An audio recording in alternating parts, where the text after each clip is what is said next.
Yan, magandang araw po sa inyo mga boss. So, Narbacan, Ilocos Sur Project Part 1. So, nag-deliver na po tayo ng mga materialis dito. So, kulang pa po ito. Kukunin pa po yung ibang materialis sa Badok. Okay, so ang makikita nyo ngayon yung 3D animation niya.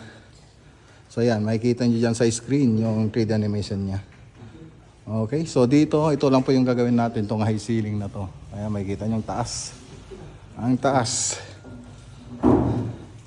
So, nagbigay na rin ako ng 3D animation. So, pangalawang beses ko na to na nag-send ng 3D animation. So, ito po yung napili nila, nilalagay rito. At rinupost ko rin na design. Okay? So, makikita dyan dun sa 3D animation, may nilagay akong floated panel yan. Siyempre, depende pa rin yan sa may-ari ng bahay kung gusto niyang floated panel. Yung nilalagay dyan. So, wala pa naman tayong usapan dyan. So, dito muna tayo sa ceiling.